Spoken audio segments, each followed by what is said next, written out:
आम्ही निवडणूक झाल्यानंतर ज्या ठिकाणी स्ट्रॉंग रूम आहे, त्या स्ट्रॉंग रूमला आमच्या काही सहकाऱ्यांना सिक्युरिटी पहारा देण्याच्या संदर्भात कलेक्टरकडे मागणी केली आणि त्या बाबतीत कलेक्टरने आम्हाला परमिशन पण दिली. तसेच आम्ही प्रत्येक दिवशी त्या स्ट्रॉंग रूमला आमचे काही कार्यकर्ते, आमचे सहकारी या ठिकाणी 24 तास पहारा देत आहे. पण काल 8:22 म्हणजे 8:15च्या दरम्यान एक अज्ञात व्यक्ती त्या गेटच्या आत आला.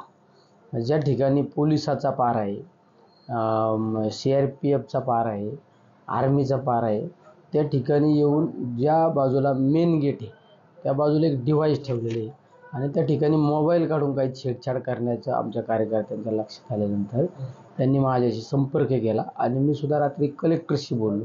तर कलेक्टरला सुद्धा त्या बाबतीत काही पूर्णतः माहिती नव्हती.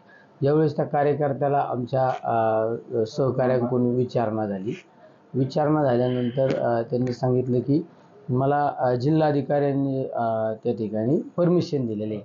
जिल्हाधिकाऱ्याला मी तात्काळ काहीतरी रात्री 11:30च्या दरम्यान फोन केला. तर जिल्हाधिकाऱ्याचं म्हणणं आलं की मला त्या बाबतीत काही माहिती नाही. एखाद्या वेळेस तो CCTV फुटेजवाला माणूससुद्धा असू शकतो. पण CCTV फुटेजवाला असू नाही तर कुणी पण असू, विशेष म्हणजे त्यांनी आत एंट्री करताना त्यांनी परमिशन घेतलं पाहिजे आणि जे आमचे लोक आहेत त्या ठिकाणी उपस्थित त्यांच्याशी सुद्धा संपर्क केला पाहिजे. पण त्या बाबतीत कुठलाही संपर्क झालेला नाही. त्यांना विचारणा केल्यानंतर त्यांनी उडवाउडवीचे उत्तर त्याच्याकडून देण्यात आलेले आहे. त्यामुळे ही बाबसुद्धा एक शंकास्पद बाब आहे आमच्या दृष्टीने.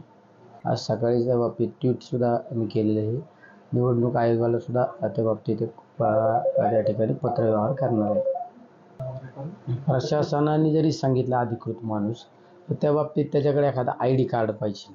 त्या बाबतीत त्याच्याकडे कुठला तरी हे पाहिजे होतं, आधार कार्ड म्हणा, कुठलं तरी त्याच्याकडं प्रशासनाने दिलेलं एक ओळखपत्र पाहिजे होतं की त्याला या भागामध्ये फिरण्यासाठी परमिशन आहे. असं काहीच नव्हतं त्याच्याकडं. एक लक्षात घ्या, जर असं काही कुठं आढळलं असेल तर त्या ठिकाणी त्यांनी जो व्हिडिओ ट्विट केलेला आहे, जो संशयित व्यक्ती आहे ताबडतोब त्याला ताब्यात घेतलं जाईल आणि त्या ठिकाणचं पोलीस प्रशासन, महसूल प्रशासन ज्यांच्याकडे त्या संदर्भातल्या नियंत्रण आहे ते त्या ठिकाणी त्याच्यावर कारवाई करतील आणि सुरक्षेच्या बाबतीमध्ये ज्यांच्याकडे जबाबदारी होती, जर त्याच्यामध्ये काही हलगर्जीपणा कुणी केला असेल तर त्या संबंधित अधिकाऱ्यावर देखील कारवाई केली जाईल.